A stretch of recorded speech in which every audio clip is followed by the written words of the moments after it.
we are back with another interview. Chris is here with me, and on the other end, in Chicago, Illinois, we have some members from the Social Act Band. We have John Krenger and Ellis Clark, and we're very excited. We've known these guys for a while. So, guys, how you doing over there? Doing pretty good. We're having our first nice night here. It's like 70 degrees here in Chicago. So we got the doors open. Yeah, I don't know what it's like in Rhode Island. Here in Alabama, we've had a good weather for a couple of weeks. Nothing you're ahead of us. It's kind of been rainy and stuff. We get rain, not snow and cold, but nothing like Rhode Island and Chicago. So yeah, get a few tornadoes. Yeah, yep. We get a lot of really heavy winds and a lot of flood watches. I mean, when it rains in bunches and it just kind of comes down. I think we have one coming tomorrow night, something like that. And it just kind of. But it's good. I work in the tree service business, so it's not good, but we get to do a lot of cleanup and kind of working on storm damage. So I guess it keeps us working. Yeah, absolutely. So the Social Act Band, you guys go back quite a few years. When did you both get together and start making music together? What was that process like? How did you guys meet? And what was kind of the spark between you two and between the band? Where did it begin for you guys? The drummer who is no longer with us, Dave Ashiki, and I were in a band, and he knew John, the gentleman sitting to the right of me, the guitar player. And John was looking for a band to help him finish out a song in the studio. So he hired us to help him finish this song. And it went really well, and from there on, we became a band. What year was that? When did you guys, start jamming together? 86, 87. People have been born and died in that whole time. Wow. But yeah. Was it? How many years ago is it now? I don't want to think about the years. Almost 40. I don't know if I should have said that out loud. Chris, you're killing me already. There we go. Got to do the math. I'm proud that of our history. Now, did you guys play before you guys started the band? Obviously, did you have a music career before that, before you guys met up, or was that kind of the first project that you guys did? I was in a band called Epicycle, which dates even further back. We were like a punk band, power punk, pop punk band, like in the late 70s, early 80s, and we did pretty well. And then that fizzled out, and I took some time off. I went to Europe for a while, and then came back to Chicago, and then hooked up with John via that recording session that he wanted to do, that song he was trying to finish, which Dave and I helped him finish. Just kind of like a one-off thing at the beginning, or at least you went into it kind of expecting it to be like a one-off, hey, we'll finish this song and then we'll continue doing what we're doing, but you guys just felt like you had a connection there. So Ellis, you said you started kind of in the punk band in the late 70s and 80s, so you were pretty young then. So for both of you, was music kind of always the thing that inspired you and what you wanted to do? Or when did your passion for music and for creating music and for playing music, when did that begin? Or what were some of the influences for you growing up? Because obviously, 60s and 70s, there was so much going on, and it was such a huge era for music that it probably would have been difficult to not be inspired by everything that was going on. I don't think my influences are too unique. I mean, like when I was 9 or 10, I saw Hard Day's Night on TV, and that did it for me. And then became a big Beatle freak. Saw Let It Be when I was like 10 years old. And I knew that school was out the door, much to my father's dismay. But I spent my youth in my bedroom listening to records, playing guitar and trying to figure out how to play those songs. And I don't remember school too well. Yeah. One of the questions we love asking people, and John, you can kind of jump in and say how you got into music as well, but one of the questions we love asking people is, what was the first record that you bought that you remember buying or you remember listening to? It sounds like it might be some Beatles for you, Ellis, but can you guys remember the first record you had? I do. I was actually into, when I was a little kid, before the Beatles, because Elvis Presley movies, they were on TV like all the time when I was a little kid, and so I got a record called Flaming Star, the Flaming Stars soundtrack. Soundtrack. I thought it was so cool with the Elvis Presley record. Just I'd walk around the house holding it, and I'd like pretend like I was Elvis and be singing along to it. Oh yeah, That's awesome. I don't know what John probably. What was your first? I got 3 records out at the same time. There were 45s back then, which is not a gun. The Tommy James Money Money. All right. Oh my God, I just had about 3 on the top of my head when I was thinking about it. But Tommy James was the first one, and then Lord have mercy, there wasn't Rare Earth at the time. Not Iron Maiden. My God, On a 45. that was In the Garden of Vita. Who did that? Iron Butterfly. Iron Butterfly. There we go. But that song was so long they had to put the song on both sides of the 45. Right, that's correct. I remember that. so you have to flip it You had over to flip halfway the 40. through. It would fade out, and then you flip the 45 over. Yeah, but that's what started. I like music that puts in a groove. Ellis likes the Beatles. I love the Beatles too, but like Sugar Sugar by the Archies. The Archies. Yeah. I had that one. Oh yeah. Okay. And then my first album I thought they were a real band. was Never Been to Spain, or no, not never. Three Dog Three Night. Dog Night. Yeah. Okay, yeah. Yeah. Sorry, I won't sing here because I'll chase everybody out of here. And John, when did you start playing guitar? At the age of 3. Really? No I still kidding. play like that today too. Oh, sorry, Sam. I'm getting directed here. I got to move over a little bit. Okay, boss. My grandfather, who played on a riverboat with my 3 great aunts, they had a band actually called the Sister Act back in the 20s and 30s. And I have the guitar in the studio. If I ever get you guys here in Chicago to a Bears game, you'll see the guitar I learned on a 4-string guitar. It was has the date on 1887, 1888. Gosh. Oh yeah, so yeah, oh yeah. That's and sweet. so you just would yell chords at me. I got the chords in a frame here that he would yell at me and say, D, C. It's just a 4-string guitar and a little kid. And he just stuck with it. He was never mean about it. He just literally, I need routine. Ellis, the rest of the band, they all read music. I write it, but I can't read it. I have no clue. Really? No way. Yeah. You play by ear almost Not all the even by time? ear. I just go strictly by heart. And Ellis can play by ear. The rest of the band can play by ear. But they also, our drummer, he charts out every freaking note on the drums, cymbals, hi, everything. It's the bass player. We got the most professional, awesome. Well, they're from big name bands that came after us in the 90s. Filter and Kathy Richardson and stuff like that. So, but yeah. Can I mention their names? Yeah, absolutely. All right. Yeah. So if you guys get sued, I don't get sued. That's fine with me. Steve Gillis, drummer. Matt Thompson, bassist. Ryan Tedder, who we have to ask him. All permission has to go through Ryan. That's just the way it is. He's our keyboard, sax, harmonica, awesome vocal. He does everything. I think in fact, doesn't even need our band. He just can play his own band. These guys could play our music without us. Yeah, they're that good. And then Grant Wow. Ty, our lead guitarist, who is he's been voted as one of the top 3 in the entire Midwest. He's phenomenal. You guys have seen some of his stuff. So for me and Ellis to be with this group after, we took some time off. And like Ellis mentioned, we lost the guy. I knew David for about 6 years before I met Ellis. And it was a rough life living on the streets. And Keith, who's no longer with us either, and Aaron, our other bass player, who's no longer with us. We lost a few members to this band. And so we took some time off, got our shit together, and Found people that have their shit together. they had their shit together, but who also lost members in their bands. And literally, How We've was got a it? band- How was it?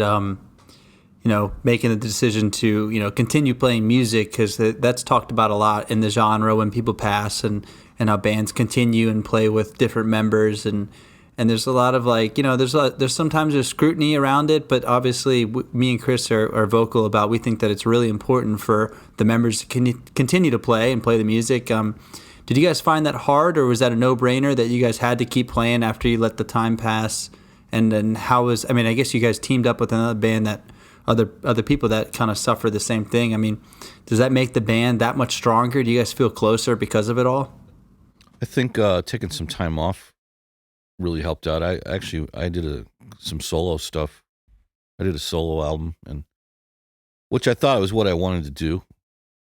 But doing that, going through that process, and having all that heavy workload all to yourself, made me appreciate working with John and being in a band situation. I like being in a band. and I like being in this band. Definitely. And your guys, the Social Acts, their body of work, in the late 80s and early 90s, not only releasing albums, but touring and everything. And it's not like, you had just gotten together and done a couple of songs and then, the tragedy struck and then you took time off. There was a lot of history there in the first iteration of that band. And after that time off, I know you've re-recorded, you've released some of the older music, and certainly you play it live. What is it like revisiting music that you created, sometimes 25, 30 years ago? And has your opinion of who you were as songwriters and performers, has that changed? What is it like to look back on the old music and to revisit it now where you guys are now? What I'm really surprised at how well I think it holds. Mm-hmm. I don't think of, oh gosh, that's a 24-year-old guy wrote those lyrics. Yeah. There are some songs we just don't do anymore that I don't think have aged well. But let's say about half of that era, I don't feel embarrassed performing that music. And I still enjoy it. And I feel that we need to get it out there because we got kind of cut short. And so I still feel like a lot of that music's new. And there's such a large audience out there that has not heard that music. Definitely. But that doesn't stop us from writing new music. Mm-hmm. We could just sit back and play the old catalog, but I'm really happy we've created like a whole new catalog. Yeah, this double album coming out is going to be album 8 and 9 combined.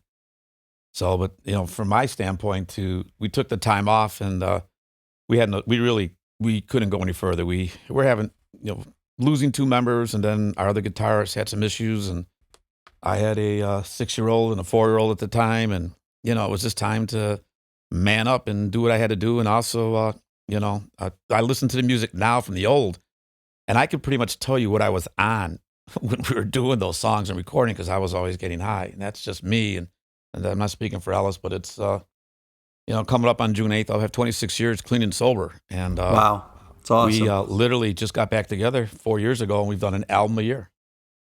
Yeah, with the double, it'll be a total of 5 in 5 years. And everything that we seem to have touched, whether it's the graffiti artists or whatever we've come in contact with, have fed off of our vibe, and we fed off of theirs, and we're not numb to our surroundings anymore, Mm-hmm. And back in the days everybody that was out when we were out, from Chris Cornell to, just everybody, Pumpkin, everybody's lost somebody.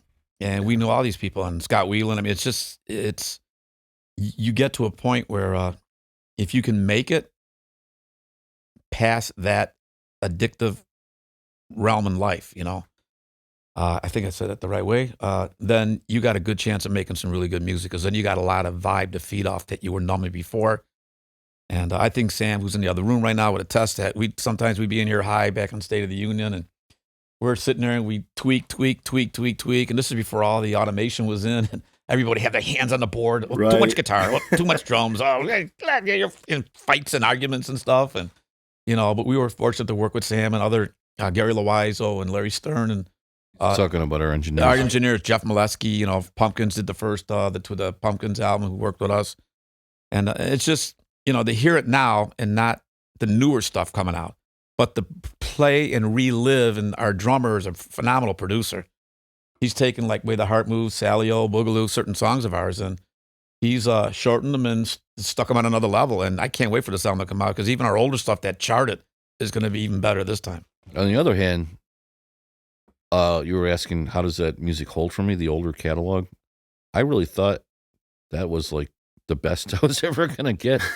But this new stuff is like this is Social Act in Technicolor in like 70 millimeter. I can't wait till people hear this. We don't even have any. We haven't even been able to play rough mixes for anybody. Well, they've gotten they just got the hooray hooray with Steve's Grant's playing a little slide guitar in the studio, and Ellis is singing, and that's not even finished. It wasn't even supposed to be on the album. It's just the band just came up with that. We do a lot of our writing and ideas and put it all together, but a lot of this is coming from the Red Rock Canyon of Las Vegas and the vibe, and then Ellis just takes it to another level with the lyrics, and the band takes it to another level with what they feel in here. We don't stop anybody in this band. There's no ego. There's no control. What it is strictly just whatever is best for the band. And that's from, the guys from Filter and Grant and Ryan Tedder and, our former, I just talked to Mars yesterday. Mars Williams, who's back with the Furs again, came aboard with us, and to learn from his tour all over the world with the Furs.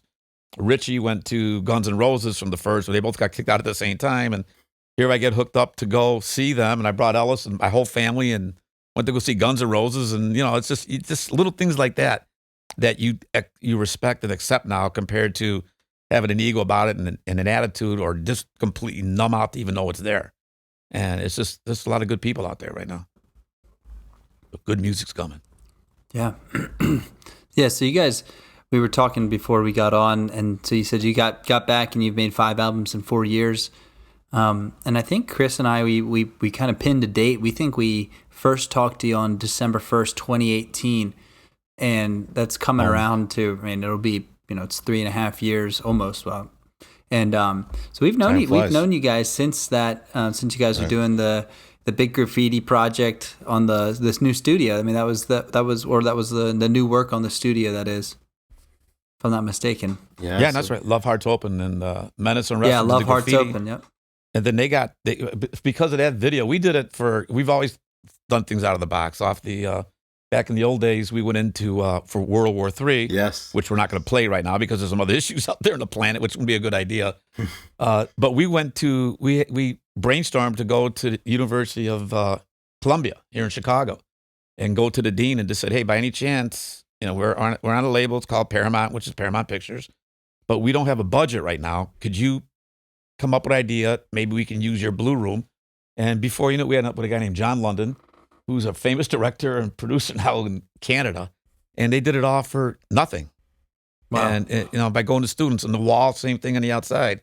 And we got publicity, and then the people that did the wall got 2 contracts with Jennifer Hudson to go do her house in Riverwood, which is like a $8 million mansion. Yeah. So it's just like everything we've been doing has been kind of like out of the box, but yet it still comes together. And we've never really wanted to be in mainstream, but it seems to be going that way, and it's not even deliberate. We've always been alternatively underground.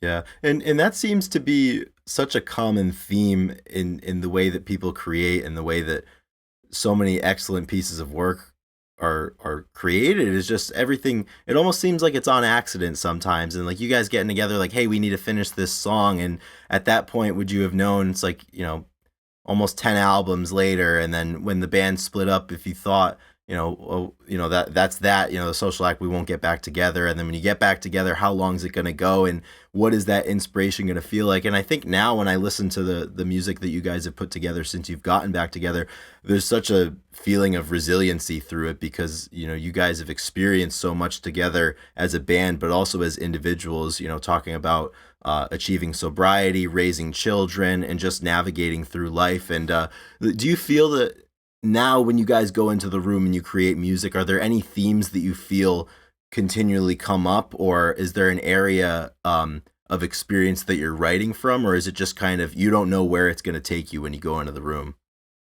I just try to dig deep into my soul. Yeah. And maybe put that together with like things that are currently going on in the world. Mm-hmm. Just some deep non-politically, right? Yeah, non-politically. We stay out of the political aspect for all reasons. Well, sometimes I get into it, but he always stops me. It's a tough like, rope. Not everybody's gonna like that. You'll lose 50. You can lose 50% of somebody. Right? Yeah, the Dixie Chicks. The Dixie Chicks.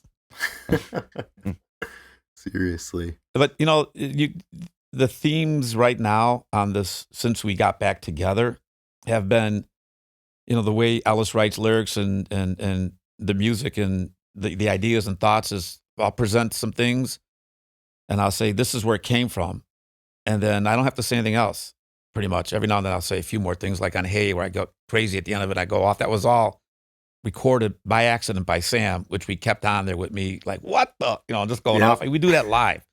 And it was all because I was trying to show energy on something, because it was a late night for us, and his girlfriend was here, and we were talking and yakking, and all of a sudden I'm like, what, this is how we got to get. I got to get up at 6 a.m. What are you talking about? The song where you're just talking crazy at the end? I'm doing white rap at the end of I'm doing Eminem. It's one of my favorites. The Bunnies. Yeah, that's my favorite. What do you guys like? Trash Can. We're talking about Trash Can. Hey, Trash Can. Yeah, I'm like, and then we do that on stage, and people just love it's because it was spontaneous and it was there. But the whole song and concept was exactly, the opening line is sunsets and I'm all right. It's also, I don't want to get too serious. I mean, I want to talk about serious things, but in our lyrics, but like to inject a little bit of humor into it, make it so it's not so heavy. Yeah, absolutely. Because that's all part of it. At the end of the day, is just the balance. Yeah, there's definitely a balance there. The song you guys got, which isn't really done, called "Hooray," I think I tried to inject some humor into some of the words. Yeah, I don't think they got the part where you're waiting in line for a Happy Meal. You didn't hear that part, right? No, it not is yet. on the song. I'm looking forward to it though. Just hearing about it now. Yeah, I hope we don't get sued for that.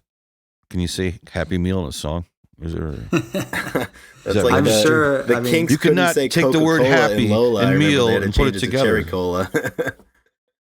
Cherry Cola. Oh, the Kinks? Yeah, in the song Lola, I think back when they released it as a single in Great Britain, they weren't allowed to say Coca-Cola, so they had to change it to Cherry Cola, I think, for the radio and they release. But and then the song became such a huge hit. Coca-Cola Made was a like, Cherry Cola. oh, go back. Yeah, exactly. They were in pissed there. that it was in it originally, and then they were like, oh, you guys got to sneak that in there again.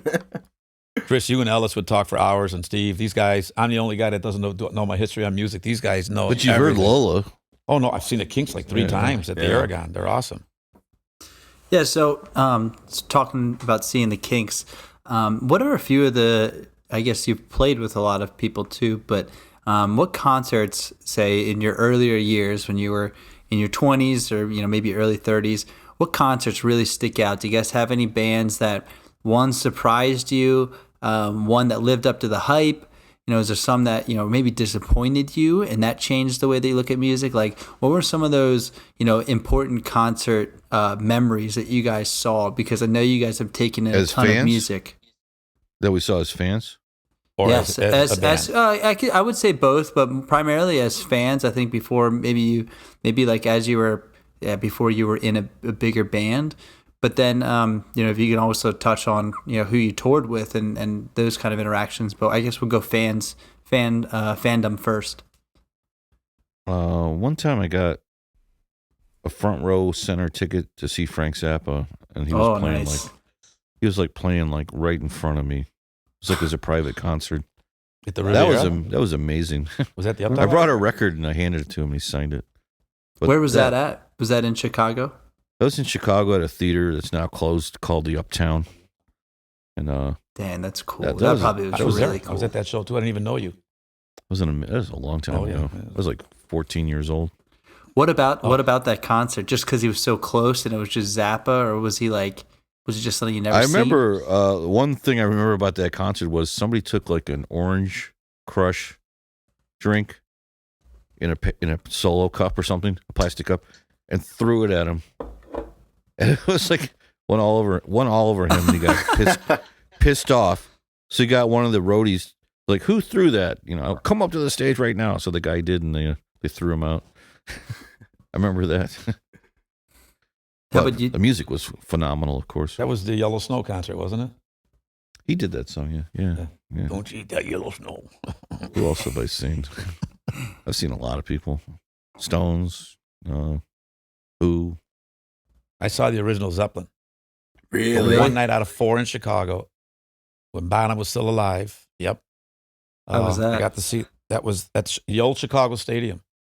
And the week before that, I saw Earth, Wind, and Fire. So you go from one end to the Quite other. a difference. Oh my goodness. And it was, I think it was in February of 77. It was just before I met my wife, Sally, at that time. And to sit there and the keyboards going upside down and the things they did, it was just, I was buzzed. So I don't know if the keyboards really went upside down. But I think they did. It was that song remains the same tour or something like that. But Zeppelin, Aerosmith, AC/DC, All those 70s acts. Blue Oyster Cult. Yeah, 70s was my influence. I mean, after I grew out of the "Hey, honey, sugar, sugar," I got into the hard stuff. How about within the grunge era in the 90s? Did you guys get to see any of the big four and any of those guys? Have you close interaction Well, with we them? got to. That's where, So we got like to with the Smashing Pumpkins. Nine Inch Although Nails. they made it huge. Right. We did several shows with the Pumpkins. Really? Yeah. We did. Nobody will believe this, but Nine Inch Nails actually opened up for us once in New York City. It was so awesome. in New York City. No and we met kidding. Crosby. We met Bing, or not Bing Crosby. No, Crosby still Did you play golf with him? And what's his name? What's the little miniature dude that played keyboards for David Letterman? He was there tonight. Well, Paul Schaefer. So No I don't way. remember that. you know, you were drunk. But no, it was alternative. Like my God, I still go see if it's Foo Fighters, Pearl Jam, Alice in Chains is coming back out with Breaking Benjamin. Chevelle's actually out of Chicago, if I'm not mistaken. Those guys rock like crazy. And I wouldn't call them grunge, but they got an edge to them. Definitely. Oh my God, Scott Weiland, of course, because the guy that gave us the place we played the most back in the late '80s that got us going was a place called the Avalon, and they were in conjunction with the Vic Theater. Yep. Alice still plays in a band with Tommy. Tommy's a phenomenal guitarist. He used to own that, but they actually gave us. It was like our home, like Martyrs and Liars Club is to us now. We could play there anytime we want and pack the house. And that's we met a lot of these guys. I mean, it was really Scott Weiland was good friends with Scotty Brown. He had a band called what was it? Downtown Brown or something. Downtown Scotty Brown. We opened up for the Neville Brothers once. UB40. Yeah, We opened up for UB40. Eric Burden from the Animals, Robbie Krieger from the Doors, out in California. So what's cool though is I sent you that one post. Our last trip to Vegas about a year ago, I ran into Phil Van Volk, who was the bassist for a band called Paul Revere and the Raiders. Yeah. And they had about 7 hits in a 3-year span when Phil joined the band. He was coming in as a guitarist, as he tells me. And then he was a guitarist, but they needed a bass player. And they heard him play bass, and they just liked the way he looked with the band, and they signed him up, and he started writing with them, with Paul Revere and with Mark Lindsay. And I was just in their living room just 3 weeks ago, jamming, which I think I sent you guys. Hobnobbing. Yeah, it was. And so when we go, we're going to be going to Vegas to do our release. We're going to do, and we'll talk to you guys about that because you're going to be a part of that. We're going to do Well, we're going to get the guy from Paul Revere. Yeah, he's going to come back on stage with us and play a song with us. We want to play. I want to play Hungry. Cool. Okay, great. So the reason we want to get you guys involved with that too, because you've been really good to us. And I know you guys. I think I met both you guys when I was in Portland, Oregon, via the song "Home," which was released on the Not Too Late album in '18. But we're going to be doing this live stream thing here, and I know we've talked about stuff like this before. I know we're doing a podcast right now, but there's no doubt that we want to have you guys involved with that somehow. And they got all the equipment there, and whether we fly you in, however we got to do it, as long as you don't get out of control and gamble too much and have a way to get home. We want you guys a part of that. Keep them out of the strip shows. Ellis, this is PG, man. I hear they have cheap hotels in Vegas. They do. You can get married too. Yeah, but we'll hook you up. It's a one-stop You'll be shop 5 out stars. there. You can get married at the Elvis church. Exactly. That's right, the Elvis Church. That's where you gotta go. Gotta love it.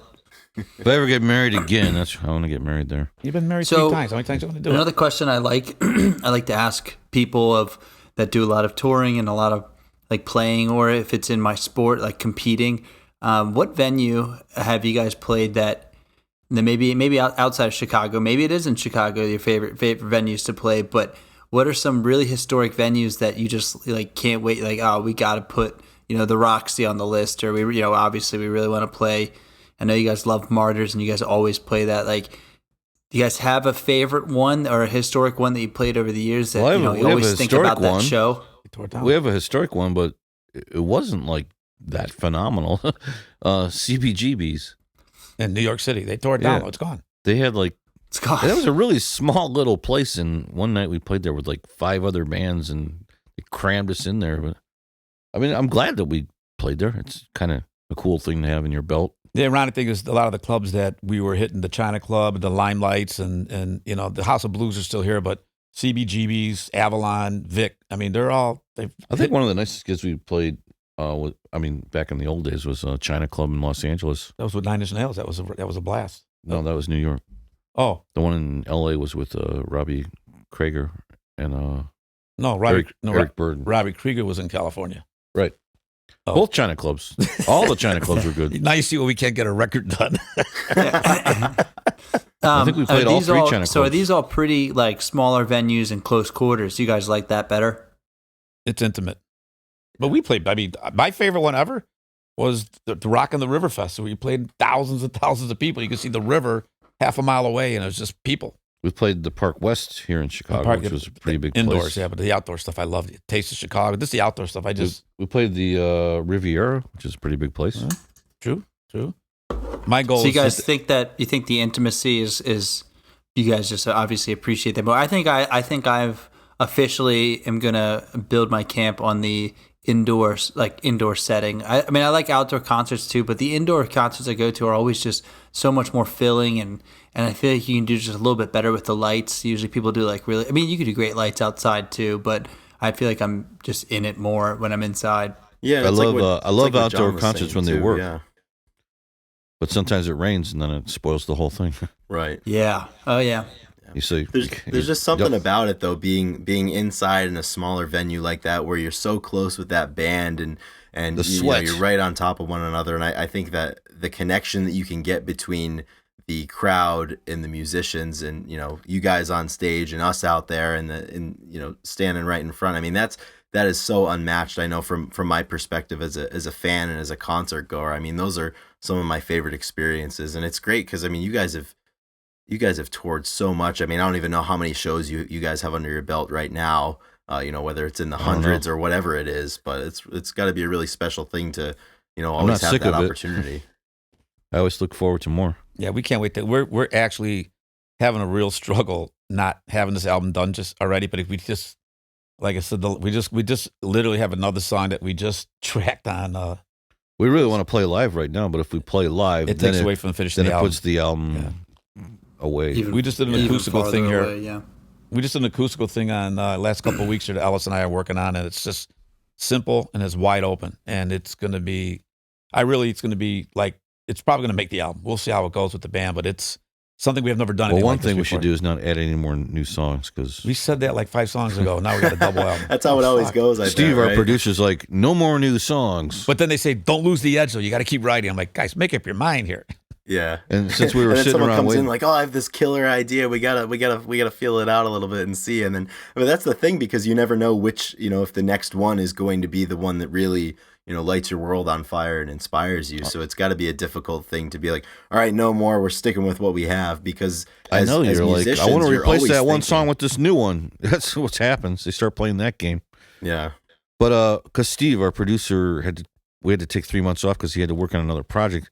John and I started recording in our own studio here, and we're just calling them glorified demos. We're not. We're just like trying to put as much effort into it, but I don't know if we could release these. Yeah, we are. Maybe. Fucking right, we are.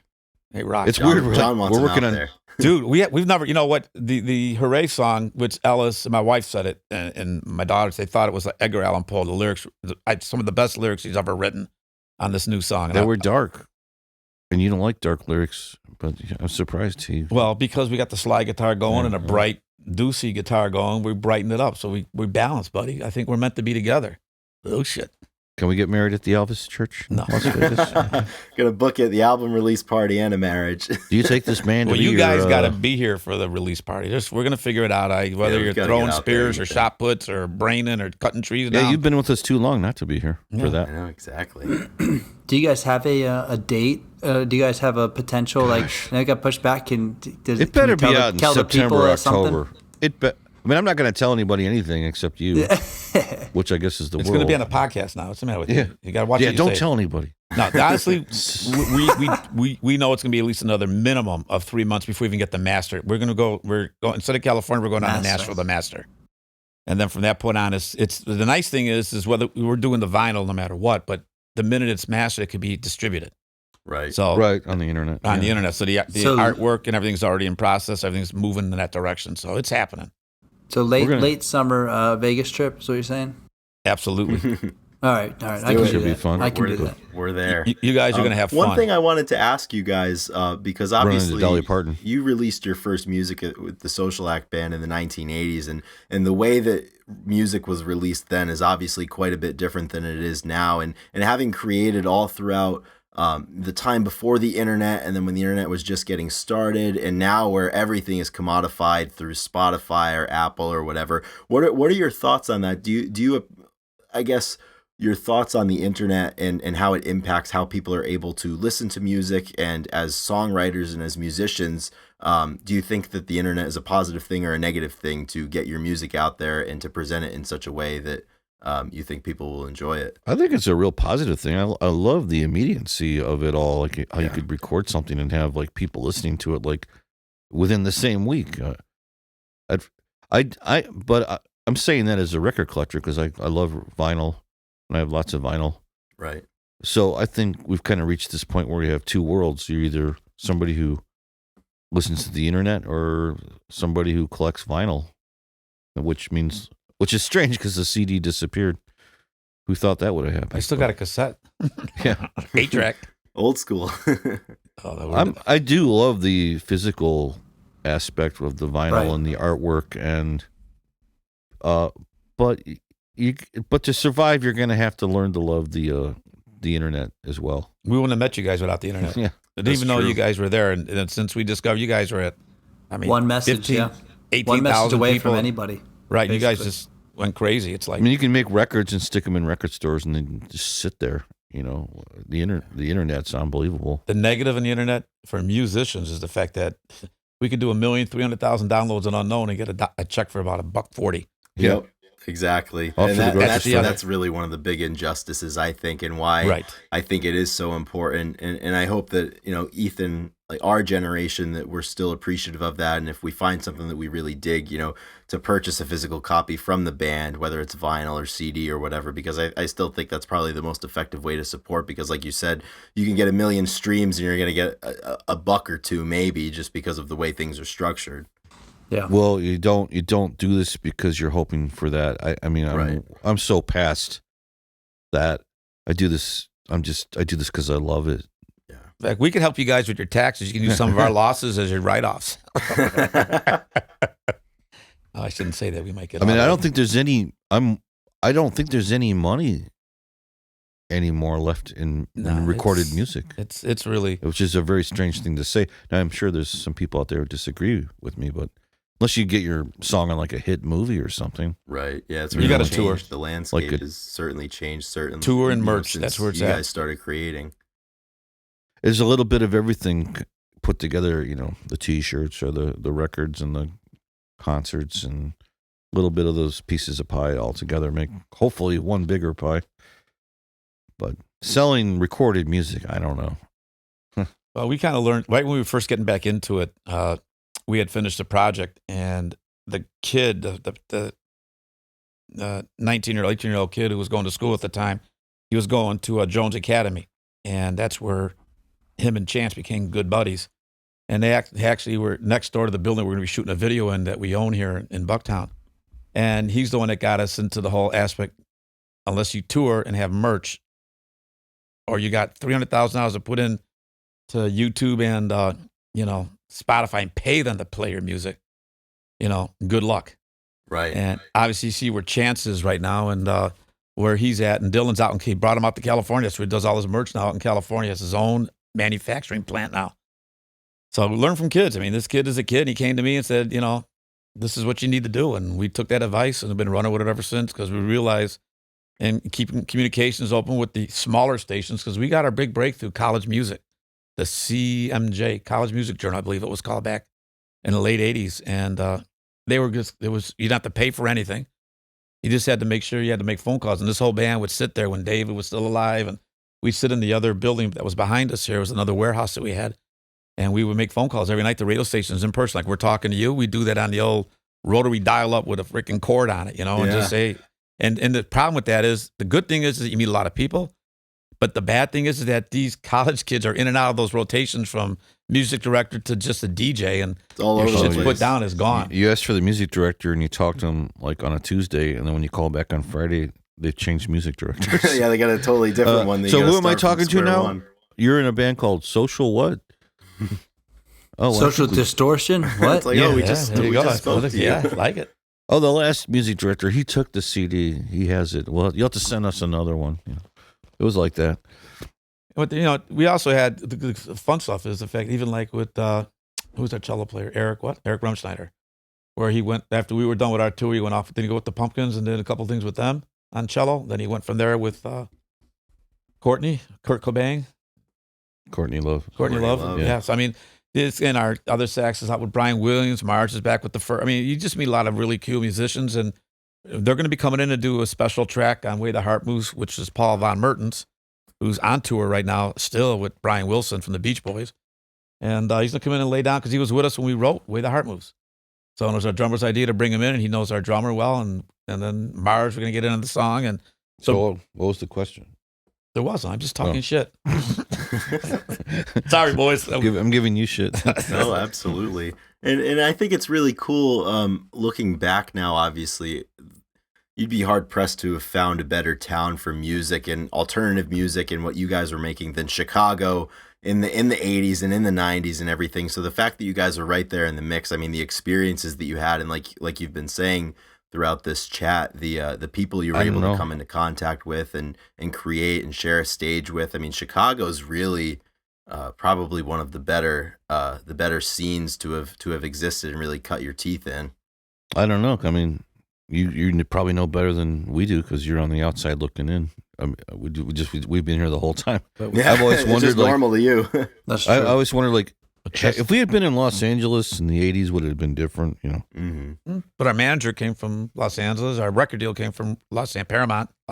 So we still had, what's nice in Chicago is just the scene here. I mean, his whole scene, and when we're not together and he plays his other music and stuff when he goes out and stuff. And, you know, I do the same thing, and we literally have this, when we get together, it's all business, and you will not find a tighter band than us. I mean, we rehearse like we're playing live. Even when we're recording, we act like we're on stage, just because it's not that you're acting, but if you don't let your full soul out to captivate what you're playing, you're going to lose it.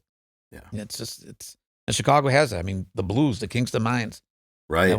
That's all I did was play blues when I was 15, 16, illegally getting in there playing guitar. I was a runaway. I haven't been to enough blues clubs, and I've lived here my whole life. But we just implemented on Lost and Found. We do a blues entry now. Right. My God, the crowd we did that for the first time. I think I sent it to you guys. Yeah. We just started out this really cool, dirty blues thing, you know, and then we kicked into our alternative music. It was just like, what a connection, you know. It's all connected together. Stevie Ray Vaughan, all this stuff is just really tightly connected.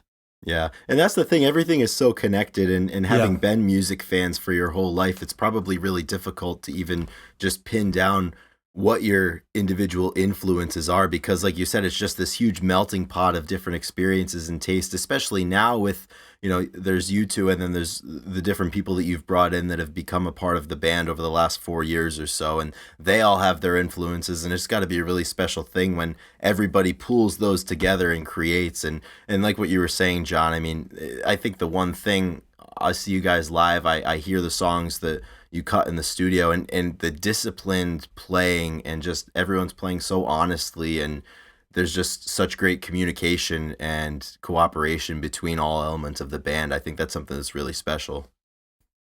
I think the word is synergy. Yeah. Is that the word? Absolutely. If I'm using the English right. Yeah. Well, with Steve and Matt and Grant, they play together all the time. They get hired to play out. I mean, they can chart, they can play. The Michael McDermott, I mean, they're out there with big wigs. We learn more from them. Yeah, we do. They like us because they're always doing other people's music, but when they're with me and Ellis, we play our music, you know, as a band. And there's a big difference in the vibe. I mean, they're phenomenal musicians. This is the best music I've ever played with. I can honestly say it's the best band we've been in. Our first rehearsal could have been our show. Could have been a gig. Yeah, it was that tight. I mean, they came charted. They could pull out a notebook and it's charted. He's got the click track in his drum. Like, our drummer, David, bless his soul. The engineers would say, Dave, do you know what a click track is? If we don't That's show me. up, That's if I me. don't show up to a rehearsal knowing my own song with these guys, I look like the laughing stock. Yeah, you gotta be prepared. We gotta rehearse. They'll know your tunes better than you do. We'll rehearse in here with Sam before shows, but me and Ellis will get together. First, me and him, and we'll work on the parts, and then we'll work on the vocals, and then we'll bring in Grant and Tedder and work on more harmonies and vocals, which we're really getting good at, which this band hasn't even begun to tap into that before we even get with Master Grant and Steve Gillis, because they are so freaking professional. We got to be ready to go like that. They don't want an hour of bullshit, you know. They just right to it. Let's do it. Yeah, we got the vibe. Here's the energy, right? I mean, because you lose your energy. It's like they say, if you're gonna, I mean, you're an athlete. It's, you know, I taught martial arts 35 years. The first thing we tell people is make sure you breathe in, control your heart, because those first 30 seconds that you lose is the most important energy you'll ever have in a fight or in competition. All I got to say is, if this is our last chapter, then we're going out with the best band we ever had. Bingo. Yeah, it's not our last chapter. No, I was going to say, I mean, it seems like the inspiration that you guys have and how excited you are both to make new music and to perform, because I know sometimes there's some musicians that, after a while they look at playing live and playing shows as kind of a little bit of a drag, and they just want to write their songs and put them out and that's it. But it seems like you guys have the whole package together, and it's stronger than it's ever been, both as individuals, and then certainly I think you take that passion, and when everybody gets together, because you all have that passion, it's really a really special thing. I couldn't imagine that this would be it, just having this conversation with you two at this point. Pandemic almost did that. The great thing about the band now is anything we do in the studio, I'm confident we can go do it live and make it sound just as good as the record with this band. I mean, I keep repeating myself, but that's very exciting for me. Yeah, it's like there's nothing off limits when you take the stage, because you're that confident in everybody's ability to be on the same page and to present it in the best way. Absolutely. It's a vibe. You get up there, and it's like you were talking about smaller venues. Sometimes we'll have Cheech, our other violinist, is on a recording, who's now in California, but we ended up hooking up with Annie Harris for 3 or 4 shows here in Chicago. And I play wireless guitar, and I've been doing that ever since me and Ellis met. I like to jump in the crowd and just hit people with my guitar, and if they're girls, I'll let them play my guitar. But the guy get out of my way. The last time we had a guy there spinning around like Spider-Man for a long time. It was phenomenal. Got the crowd going. I forgot his name, but he was there he got a free ticket off a radio station or something. And that was just like maybe a few months ago. But it's just the intimacy and the communication, and the band will call if we're not right on the count to get back into a part, because I'm off stage or whatever, or I'm doing something stupid out there, or someone else is doing a solo and it goes on longer, we just go with it. No one ever even knows if we've made a mistake or have gone on too long. There's no clue, which is good. The old days, there'll be fist fights and arguments, and you're drinking too much, and or falling through the drums, or hanging out in strip clubs. It was all crazy shit back then. Now it's kind of like the pandemic almost. I mean, it's just the reason the double album's coming out is because we were supposed to be getting out of here and going to Europe, and Time ended up tracking number 25 for us, and Innocence 13. We were having a great roll in the beginning of 2020 then. I mean, we're very comfortable in the studio too, so when the pandemic came along, it didn't like freak me out totally, because I love the studio. And we just kept writing, but we would have been out 2 years ago. This double album would have never happened. So everything happens for a reason. Yeah. This music would not have been here if it wasn't for the pandemic. It started when that Kobe Bryant helicopter crash. Remember, we talked about that with the Meditation Rock out in Red Rock. And it was just heartbreaking to have radio, hear the crash, and then get into the canyon. All of a sudden, you lose all internet and telephone in the mountains there. And to sit there and take just thinking about a family that lost all their daughters, all these players. And it was like, that was the beginning of some hurt, because I'm a retired coach also. But then to come back to Chicago and realize we ain't going anywhere, and then to take that pain and turn it into a positive, beautiful song for a beautiful life, and we haven't stopped. It's 17, 18 songs later. The pandemic, if there's another variant coming around, that might be another album coming out. Well, as soon as I think we're done, it's just more. There's always more coming down the pipeline in terms of those songs, and that's got to be something that's exciting for you two as well, because the last 4 or 5 years, how much you've created, and to know that there's still more out there, and there's probably musical areas that you're excited to continue to explore. I try not to think of any songs I've written before when I write a new song. Otherwise, I won't be able to write a new song. Yeah. Just try to think of it all being totally fresh. But our vocals, I mean, I got to tell you, with Grant Ty and Tedder, I mean, we got 4 people singing, 3 besides Ellis before. These harmonies is just adding so much flavor to the guitars and to everything else that's going on. And it's just, you can go out and see the Foo Fighters and Pearl Jam and everybody you want to see. And I go see them every time they're here. But it's the vocals. When it comes down to it all, you can play all the best music you want. But if you don't have a lead singer like we got, or David, and who never knew Dave was going to be a lead singer, it's just the way circumstances presented themselves. And who knew that Taylor could sing as good as David, and he's behind playing the drums and they switch. It's just, this band could do that. It's really that talented of a band, which is nice. And it's not an ego thing. It's just a comfort zone to know that, you got a good driver, we got a good lead singer, and that's where it starts, As long as I don't go hoarse. All right, let's not talk about horse. Sometimes we rehearse so much during the week, then we get to the gig, I was like, we rehearse too much. Yeah, that's always a dangerous thing when you practice a little too hard before the competition. That happens with us. It's like you want to fix everything and make sure everything's so tight, but then you kind of take away some energy that you need for the show to make it, to really set it apart. So I know what you're saying when you say that. He'll book a rehearsal like the night before a gig, and I'll be like, and then what I try to tell myself, like on the final rehearsal, just I don't sing hard. No, because at that point, as our old coach would say, the hay is in the barn. At that point, what are you gonna fix completely? Like, the hay is in the barn. All the practices before that are what make it. Yeah. Hey, trash can. I like Hayes that in idea. the barn. There it is. We got a new song. Full Hayes in the circle barn. right here. Hayes in the barn. Hey. But I mean, we do that also because of the fact that these guys are so busy with other gigs that they can play with just charting music, but they do like the vibe that we bring. And if Ellis doesn't give 100%, we don't care. We know on the stage it's going to happen. Right. But we have to work on our chops too. And then we always find something new that every time you do something.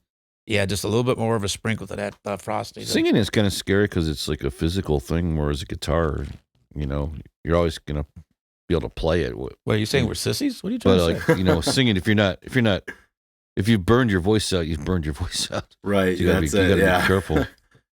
Do you guys get nervous before a gig still, or what's that like, the preparation process? Do you still feel nerves when you step out on the stage, or?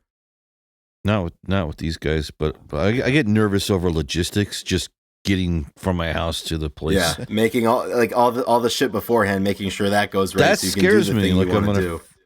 I have one time, I had this huge gig when I was doing one of my solo projects. I forgot my guitar. I remembered every other 20 million things, and I get the sound check, and I forgot my guitar. So what'd you do? Yeah. So what next? I went into a state of shock. And I borrowed somebody's guitar for sound check, and I went home and got it after sound check. I was my gosh, your heart was probably in your throat when you showed up. You're like, where is it? Like, I need this thing. Yeah, I was John, numb. Where'd you put it, John? The sound guy came up to me and hit it. grabbed me and said, "Now just relax. Use this guitar and go home and get it." I was like, I can't believe that happened. That's the logistics. We That's got what stories. freaks me out. If you guys under the 3 hour, we got stories about how we had some gigs where people weren't too friendly, and we have a couple ideas on how to stink them out and stuff, and just only the band knew what was going on. And You have to tell me those stories. you remember we were Enough's Enough, and the sound guy was an asshole. We had all those tacos that night. And I said, you know what, this guy's been an asshole. So I literally winked at Sean, the drummer, went over by the sound stage guy, and I let out a wanker that you couldn't hear because we were jamming, and it stunk so bad I thought my underwear was going to stick to my butt. And that dude had no idea what hit him. You can cut this later, but that's one of them. And the other was Jimmy Buffett, who fucking broke the string on my guitar, comes to our show. This finishes a sold-out 2-nighter at Poplar Creek. Be careful what you say about Jimmy Buffett. They're going to cut this. They he know could better. probably do things for our career. No, we're keeping Jimmy it. Buffett with the margarita, maybe. But he broke the only. He used my guitar to do a Margaritaville, and it wasn't even his crowd, which is fine. It was all good. Our manager, but I had no other guitar. I had to play a 5-string guitar Jimmy that was Buffett out of tune. He didn't care. I got a free Jimmy Buffett concert. Yeah, this dude was happy. I'm like, this guy. Yeah, Two sides of the story. At least say you're sorry, but he didn't do that. So fart on him next time too. Don't forget, cut this shit. That's the ultimate way to get back at somebody. But you guys, talk about you guys for a second. Can I interview you for a second there, Chris? Absolutely. Lay it How on. did you and Ethan meet? How'd you guys meet? So we met. Yeah, we met. We were both college athletes. He was a much more, and still is, a much more accomplished athlete than I am. So we were both track and field athletes at the University of Pittsburgh together. And we only spent a year together, and then we transferred to different schools. But that was, what was that, Ethan? 9 years ago? 2014. Yeah, 2014. And we've just been real good friends ever since. Spring of, is it spring? Fall of 14, yeah. Yeah, fall of 14, yep. Yeah, and just like becoming friends, we, just noticed we had a lot of similar music interests, and we were passionate about it. And he plays drums. I don't really play any instruments. It's something You play guitar. You play guitar. I've seen you play guitar. You don't have for to like be good. 3 or 4 years, yeah. We played a show together. Yeah, that's true. You did? I mean, last summer, he came down to watch a competition and hang out at the at my homestead back in Pennsylvania, and he brought his guitar and played his first live. He jammed his first live because he's been playing a lot through the pandemic. And I was like, Chris, have you ever played with somebody? And he's like, no, I've only played with myself. And I was like, oh my gosh. I was like, you need to bring your guitar, come over. And we had my old boss He plays guitar, and he was like kind of he's older. He was actually in my dad's youth group when he was growing up. And so he loved my band in high school, and he would follow us around, but he would jam with us, and he'd step in when certain members couldn't play. He played bass, and he could sing, and he could play guitar and stuff. And anyway, so I was like, gotta play. So me, him, and Chris, we jammed that night, and we called ourselves Merchant Copy. That was our band name. But Nice. he'd never played with somebody. I was like, playing with other people is the best part about music in my mind. Do you have a video of this? Do you have a recording of it? We don't actually. maybe we have some raw. I think we probably have some Maybe. raw like iPhone footage of it. that's just gotta go on one of us these in the barn. podcasts, man. We've been threatening to post some videos of some old stuff because Drew, our producer, he was my guitarist in my band our band all through high school, and then a little bit in college we played, and we would come back and play shows for Christmas and summer anytime I'm back for an extended period of time. And he's an excellent guitarist. So we play whenever we're together, but it's just not as much anymore. But it's gonna come back. I have some things that I want to keep playing. I hope you keep playing, Chris, and then absolutely. because you never know. You never know. Together. Yeah. Yeah. How often do you guys see fun. each other? How often do you guys get together? They're miles apart right now. You ever hang out? Yeah, Besides- we're able to get together. What do you say, Ethan? Maybe like four times a year, maybe for a couple Well, of days here and there. Obviously, I guess for a little bit it was tough with our schooling and whatnot. But now that we're out of school, we've made more of a point to get together. We were together a couple of weeks ago, and we're planning something for the summer and then in September. So we got a few things coming down the pipe. We want to do you guys will love this. Maybe you guys can come to the show too. But we're trying to get some tickets to the Pearl Jam. The Pearl Jam tour. We're looking at a few different places right now. We're hoping to get some to Nashville because that's pretty close to me. But they're gonna play in Nashville. We wanna rent out a bar and do like a Grunge Bible meet and greet, or do a live podcast, or do something. hang So out maybe with you guys everybody. should be there, and you guys could play some music or something. And we want to do like some sort of get together. All get In Nashville? the When are you music guys gonna- community together. When's Pearl Jam there? I think September 16th or something. Dude, 26th or crazy around that because time. if Something Ellis in is September. if Ellis is right, we may not. If we keep writing, I mean, we may be in Nashville mixing at the same time. I was going to say, you guys Oh. haven't mastered yet. because we're going to Nashville no matter what the mix. Normally it's out in California, but at Lurson. But this time it's. I gonna want be- to play Nashville though. That'd So be do I. awesome. Yeah, that'd be. We should get Eddie together, Vedder figure lives in this out. Chicago, by the way. If you guys Well, play they know- Nashville, I'm definitely there. It's 2 hours away from me, and it's a straight shot. Well, I mean, what'd you say? Eddie 3 Vedder's hours. where? Eddie Vedder has an apartment here in Lincoln Park. Oh yeah, he's got money. I to believe do that. Yeah. Sometimes he's seen just going out to the bars. Well, Ellis just had Jim Belushi on stage with him a couple of weeks ago. Did you know that? Oh, No. no way.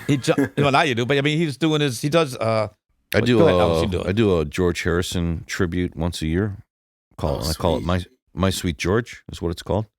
I like that. And this year it was packed, and Jim Belushi showed up and he jumped up on stage and played harmonica on a song. That's awesome. I'll send you the video. That's It's on fair. Love YouTube to actually. see Just that. look up My Sweet George. Everybody's trying to be my baby, and you'll see it.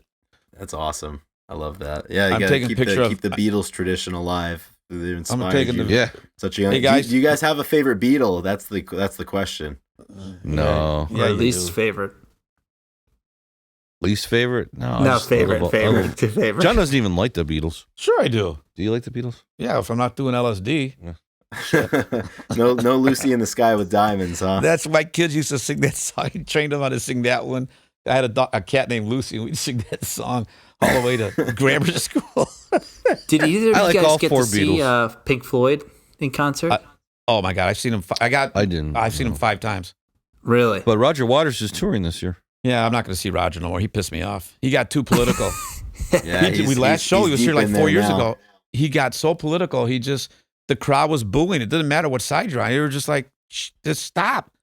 Now David Gilmour, he doesn't get like that. He just rocks the shit out of that guitar. He's a But you hell can of see a why those two guitarist, don't get man. along. Yeah, he's phenomenal. And he's got a great little Instagram following. He plays from the heart. He's always on there. But there's one thing about Roger. He wrote half the songs. Well, yeah, but so did David did the other half. He wrote the lyrics. I don't know. I still like Pink Floyd. I've seen them at Soldier Field when they did the Animals tour. I mean, everything about. I remember hearing Time for the first time. Not Time. Time. Is it Time? Ticking away the most. Time. Up a dull day. Yep, that's Time. Yeah. And I was so freaking high. It was like 1972 or 73, and I was smoking some. You know, you had some really good Mexican weed when the polyester shirts you're wearing had burn holes in them everywhere. Yeah, you guys would know about that because back then in the 70s was just Colombian and Mexican weed with stems and seeds and pops in you could tell who smoked weed because look in their car seat. There's burns everywhere. Yep. That was it. You were on your way. And you throw some Pink Floyd on. I was saying, on the way to the Pink Floyd concert. Yeah. I was just ticking away the moments that made up a dull day trying to catch up to that song, but I won't sing another song. I'm jealous of that. I'm jealous of the seeing them back in the day. That's good. Emerson, Lake and Palmer, shows. Frank Zappa. Awesome. Yeah, Emerson, Lake and Palmer was probably one of the best. Well, in fact, the best show I've ever seen was Led Zeppelin. And I told this to Ellis about 5 years ago. I got tickets to go see Queen with Adam Lambert. Oh, yeah. My wife's never liked Queen, and I always thought I've seen Freddie Mercury, and it was just phenomenal, just stage presence. So I almost kicked her out of the car on the way down there. And yeah, honey, I said that, kicked you out of the car. You can keep that one in there. And we get there, and they did this. Is it a holographic or a monoc? What do they do? Holograph. It was a hologram. Where first off, he doesn't. They started the song out, and then he just kind of stopped and said, "I just want to tell you, I'm honored to be here, and I can never fill Freddie's shoes." And then Freddie pops into this hologram, and they start singing a duet together, and you just had goosebumps. I'm like, it's just the imagination that Adam Lambert had, not only for his talent but the respect of what Freddie had set on the grounds. And Brian May steps into it. He's in between the hologram. It was just, and then all of a sudden he just, on the second song, he just turned around and said, "Fuck you." And poof, it just disappeared.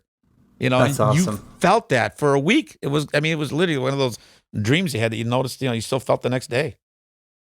That's cool. Wow. That's really cool. So if you guys, I guess we'll wrap it up and we'll ask a few grunge topical questions because the people need to know, like, what is your favorite Pearl Jam album? What do you guys have in your car? What is your favorite? This is a question coming out of you. Favorite grunge band? Favorite? Put the singers up head to head. What do you guys give us some superlatives for the grunge time? What's your favorite albums? From the grunge era, like the early '90s. Yeah. Wow. I mean, I like Nirvana. Does that make you angry? No. Oh. Yeah, John. You mad about that, John? Didn't they have a thing like Kurt and what's his face? What was that one hit? The big hit album that Pearl Jam had when they was it 10? Their debut? Yeah, I mean that. Who didn't like that one? That was. Kurt and Pearl Jam, they went at it in the press a little bit back then. Well, he didn't consider them to be grunge. He didn't think that was real grunge. Yeah, exactly. He thought it was too commercial. I don't know. No, not commercial. Just there was a big rift between Eddie. They did not get. Eddie was more of a jump in your face, carry me around. I'll jump 50 feet up in the air. And Kurt was just into cigarette and the guitar in his mouth and fuck you. And that also was one of the things I think a lot of Nirvana fans and maybe Kurt to an extent felt that Pearl Jam, they were too commercial, or they sold out. They said they were sold out. They just kind of jumped in on the coattails of everything that was going on because it was such an underground scene in the 80s, and then Pearl Jam just shows up and they get together and boom, the skyrocket to the top of the world. But I mean, they're creating good music. It doesn't really matter, I think, how you get there as long as you're having fun and you enjoy it, I think. It's weird to think what would have happened if Nirvana had Kurt Cobain lived. I mean, yeah. Well, it wouldn't have Foo Fighters. Would they have sustained that level of popularity? He was. Yeah, I always wonder about that. Seemed like gone solo, maybe, or what would have happened? Seemed like he was getting kind of bored of the whole thing. Yeah. He wanted to try something else. See, one of my all-time songs that gets so underrated by the Foo Fighters is "I Am a River." Yeah, I mean, I love that song. The essence of the lyrics and writing about the basement studio he was at in New York City at the time, and just everything about what was going on in their life. It was just, I don't know if you know what song I'm talking about. It's just called "I Am a River." Mm-hmm. Yeah, it's kind of like people just don't even know what's on there. I'm like, are you kidding me? It's not a typical Foo Fighters song, but it's got some really good lyrics and some great music. So you guys are huge Pearl Jam fans? Yeah, I would definitely say known so. to be. Yeah. Chris, known to be Chris. Yeah, we've seen him twice. They're the one grunge band that we've seen. We've both seen them twice now. Weren't alive for a lot of them. Right. I was gonna say it's hard to see the other ones, of course. Ouch. Did you see? You ever met him? Anybody from Pearl Jam? Nope, not yet. It's on the list. That's what we're hoping. We're hoping to be interviewing Pearl Jam right after you guys. Still to come. And I don't know. This will probably make you guys feel old, but I wasn't born until 1996, so I missed the train a little bit. Obviously, in the early 90s, I wasn't alive for it. So check his ID. Yeah, exactly. Can this guy drink? Yeah, really. I think he can drink now. Oh my God, my son was 6 years old at that point. Holy crap! Yeah. Oh no. Crazy. But I mean, Awesome. the only reason I brought Dying the River part and just that whole, because that's not the Foo Fighters that I'm familiar with. I don't know if that makes sense.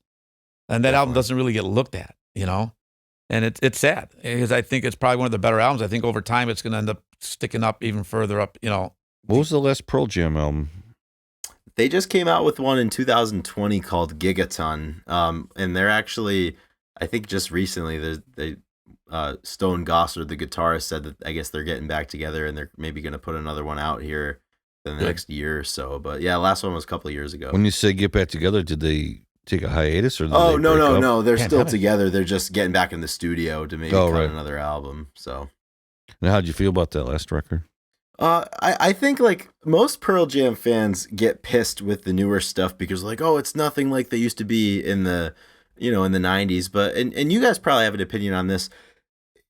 You can't expect a musician to create something that they created in their 20s when they're in their 50s now, because people change and their experiences change. And I think it's hard to play the comparison game. And maybe you guys have an opinion on, the stuff that you're writing now versus back then. And I think everything happens at a certain time for a reason. And you have to allow artists the ability to evolve musically and lyrically. If you don't, it's going to get boring and you're just going to stop You can't be doing just it. doing the same album. I mean, if you guys went to the studio and made the same album 9 times over since 1986, I mean, you guys wouldn't be having any fun. And you have to explore different areas and talk about different things in your music. I think and that's kind of people what forget happened to that. Kurt Cobain. I think the label was pressuring them to make another Nevermind record, and they did In Utero, which I guess wasn't quite as commercial. Yeah, according to the and label. they employed Steve Albini, who I think he has Chicago ties, and he he still does. produced He's that. right down the street here. And they made him remix the album. Yeah, exactly. Well, I didn't care the album before the one you just mentioned, Lightning Bolt or whatever. Yeah, something was missing. yeah. Lightning I feel Bolt. similarly about a lot of their newer stuff. I'm more captivated by some of the older stuff. I just think there's just so much more emotion in some of the older stuff because it was their first go at it, and they were fresh, and I think they were angry and they wanted that opportunity. And Right. As you get They're older, hungry. and I think as you attain success, it's hard to not have that. Not to say it's a negative impact, but it changes perspectives, I think. And as you get older too, you have families and you lose people or your kids grow up, and I think it affects every part of your life. If you make a 1 million selling record, then you go a year later, the label's like, all right, time to go. Now that you're rich and famous, now it's time to go make a second album. Yeah. Are you going to have that same, I don't know, what's your mentality going to be like? Yeah, it's a But look hard at the act box- to follow. It's a hard space to access again. But It's look like at the right- You're boxing not ring you're hungry. looking at. When you're looking at the Pearl Jams and Nirvana at that time, before Foo Fighters and Scott Weiland and Chris Cornell and Alice. I mean, you just look at what was going on back then. And it was like, is grunge or alternative? It was just Right. there wasn't no real definition, and people No, were there trying wasn't. to, you know what I'm saying? It was just Yeah. kind of like, which is why it's easy for me to say, from Stevie Ray Vaughan to today's music. It's like if all fits together, if you just accept it. You don't have Yes. to like it, but just accept it. Yeah, You know? people you get guys way didn't too see- caught up in the labels, and labels are Bingo. labels were like grunge, for example. It was just so these record companies could call something grunge, so people would buy it. The music all sounds different, and like you said, it's all intertwined and it's all connected. And if you stop caring so much about what somebody calls it and just accept it and be open to it, you're gonna find out there's a lot of stuff that I think you like that you wouldn't have given a chance otherwise. Well, look There's just the artist and there's the businessman, and I think the tough thing is the businessman wants to label things, and because consumers need labels, they need like an album. They want to know that album sounds like Nevermind, and they want to know the next one's going to sound like Nevermind.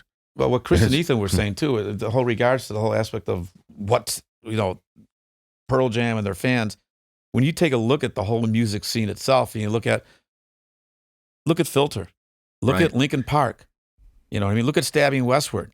I mean, they weren't accepted into that so-called grunge field, but they're not in there with Metallica or Iron, you know what I mean?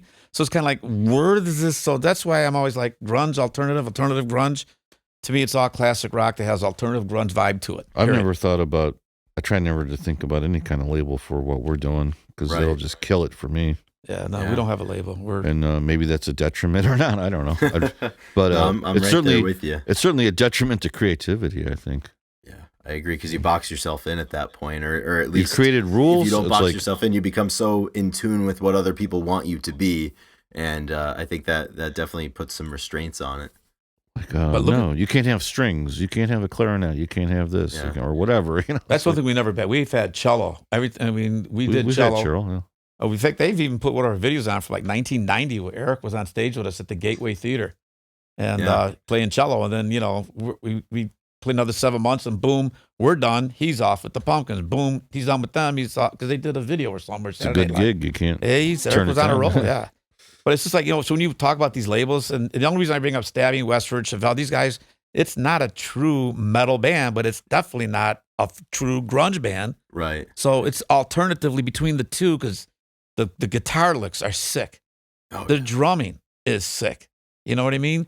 And it could fit either alternative and it could fit into rock or hard rock, but it can't be heavy metal. So it's kind of like, you're right. People give you names to sell a product. I think the business person wants to be able to define you, because they can't sell you if they can't define you.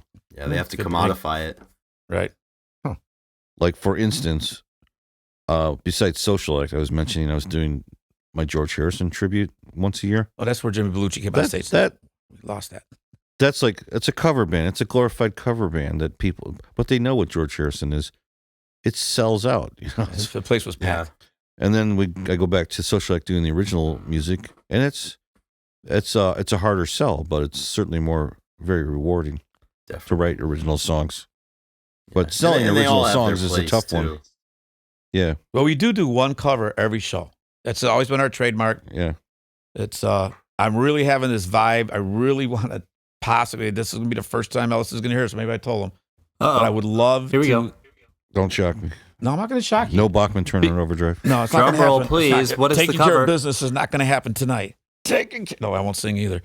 I really, because Tedder he can play harmonica, and I got him this harmonica to do the song by the Who, Joined the Band. And Joined Together. And we did that a couple times. we did it. It went off great. But I really would like to do our style, because Steve and Matt on bass and drums, When the Levee Breaks by Led Zeppelin. Just start out drums, bass, and harmonica. Love that. That would be no cool. guitar. And just do a 3-minute version of it, not the whole song. Yeah. And then we'll kick into one of our songs, like we do with the blues going into, Love Hearts Open, or the Middle just Eastern lead it stuff in. we do into Lost and Found. People are like, you guys aren't a Middle Eastern band, because our intro to Lost and Found is from the Middle East. It's so freaking cool, but it's also a sound check for us. Right. Because we've been around long enough to know it takes at least 60 seconds, 45 seconds for them to get, even though you've done the sound check and you go back to the green room for a while and you come back out. But we do these weird, crazy intros, and it's. I think the Led Zeppelin. Now you've heard it, Ellis. I had to bring it up, man. I just got There this you go. itch. I don't hate Led Zeppelin. What do you got? I didn't say you did. I met Jimmy Page once. Yeah, just once. Yeah. Oh, okay. At a I nightclub. saw the whole band. How's that? Well, that's awesome. With Bonham. With Bonham. So, I what do think you that think takes about it? us- What do you think of the What's idea that? about what do you think about When the Levee Breaks with harmonica? I think that'd be killer. That would be super cool. I don't hate that I song. dig that That's a song. great I song. like that. The way those drums come in at the beginning, the harmonica. I like And that. you've seen Steve play. You've played some of Filter's clips on your Instagram Yeah. page from Filter when Steve was with Filter This live. band could do it. Oh, there's no doubt that totally. Steve could crank that. I'll would do. rock. We always do a cover of something that we like. Not because the public yeah. wants it. Right, exactly. Hey, you guys got to enjoy it. David Bowie, Heroes. What Yeah, else? Heroes. You guys have done that one. That was a great cover version you guys did. Susie Made it your Q. own. Speaking of Susie Q, I saw John Fogerty. Oh, my God. That guy's 97 years old and still shreds a guitar. If you ever want to see where musicians are today, just go to Vegas. He played. That's where they die. They were sold out. He was sold out. And my God, I didn't even realize how many hits he had. I know he was good. He didn't even write Susie Q. And he went off to tell us the whole history and how that happened and how that gave him his big break. And Creedence Clearwater Revival, CCR, you know? That was it. Show my age. Oh, that's awesome. Well, I think we're coming to the end of the interview here. I know it's getting late for a few of us. Guys, we've had a pleasure talking about all things music. Is there any final words that you guys want to say? Anything you want to ask us? Any burning questions for the Grunge Bible team before we sign off? I got one question. I want to know, how does it feel to be so close to those Olympics, man? I'm so proud of you guys and the way you guys, Ethan, dude, I was jacked up here in the city and being a workout freak and everything I do here. I was javelin for you, man. In fact, there's a word. It's going really well. Yeah. Last year I think I ranked 5th in the U.S. and I finished 10th at the trials. And we actually had 2 roommates make a man and a woman, Curtis and Maggie, were both U.S. champions and made the team. So I'm surrounded by, I had 2 Olympians and I started off my season strong. I think I'm ranked number 3 in the U.S. So I'm hoping to push through to Paris 2024 and keep training. And it's going really well. It's a really fun endeavor, similar to what you guys talked about. And I think the music of the journey of music is, for a while you're doing it for yourself because you love it, and you obviously want to make it big. But there's a lot of personal growth that I've experienced in the past couple of years that keeps me going. And I'm finally, I'm experiencing some fruits of the labor over the years. And Chris and I talk about it all the time. And it is such a unique endeavor. And I'm enjoying every bit of it. And the season's just kicking off, so we're gonna start traveling again. And it's been really good. So yeah, I'm hoping for a great year and hoping to, represent Team USA at some level. We'll be watching. I was loving it, man. I was getting into it, and Chris was excited. Was watching his posts and stuff. And you guys, I'm grateful for your friendship. We really are. And on a serious note, I honestly thought that first reach out to you guys, I didn't know much about the internet and all that stuff, or Instagram, and I saw your message and asking questions about the song and everything else, and that's what connected us. Yeah. I almost just discarded that because I'm just afraid to open up anything on my phone. No, seriously, and we're definitely really grateful for your friendship as well, and you'll always have friends in us, that's for sure. But we're going to get you here to Chicago. You're going to freeze your ass off in the winter, or you're going to come to a Bears game. Something's going to happen here. You're going to have to get down here. We're coming to the record release show, wherever it is. Well, that's going to be in Vegas. Yeah. We'll do one here. We'll do one in Vegas. But they got to be in Vegas because we got to be able to get – I want Grunge Bible to be part of that. Screw it, Ethan. Let's go. I definitely want – I want to go to Vegas. I really want to go to Chicago and be there. I love that city. So and I feel like I haven't really explored all the places. And you guys are definitely the people to show us. So I think we're going to make that happen. There's a lot of good stuff coming down the pipe for sure. Absolutely. Well, my final words are, don't forget about us. We're working on this album, and we're going to get it out as soon as we can. Absolutely. So for everybody who's listening, you can follow The Social Act on Instagram at The Social Act Band. As well, you can find them on YouTube, Spotify. You can go to their website, and I'm sure once the album release plans become more solidified, you'll be able to find all that information through those avenues. Yeah, once the levee breaks, it'll be everywhere. Yeah, we're posting things on the progress of the record. Yeah, you get a board. And next week the vocals start again, and the following week we got 3 or 4 days, 12 hours a day, guitars and reamping, and we'll get a lot of clips on that. And I want to say thanks to Sam and Gavin here at Studio 2020 Chicago, our headquarters, for setting us up with the mics and the comfortable chairs. Ethan looks like he's ready to just take a nap there off that hard stool, which he had this chair I'm sitting in, but that's all right. I wish I had a nice chair like you guys. Hey, for me, it's nice to see you face to face for the first time. I know, seriously. It's been a long time coming. Yeah. We've done a lot of... That's the other thing I was going to say. You let John do all the talking for you. Not tonight. I'm a Virgo. I'm OCD. What do you want me to tell you guys? No, it's been great. I've enjoyed all of our conversations, and it is in fact nice to be able to see you guys in person like this. So... Yeah, and next time we'll be, we will be in person next time or sometime. I guess we're through a Zoom call right now, but that's a promise. Yeah, we'll get you backstage. You're gonna come out and hang out, and we're gonna have a good time. Absolutely. All right, Thank everybody. you. That was John Krenger and Ellis Clark from the Social Act Band. Thank you guys so much for coming on. We really appreciate it. It was fun. All right, guys. Have a great night, man. Thank you. Yeah, you too. Thank you very much. See you guys. All right. Bye-bye.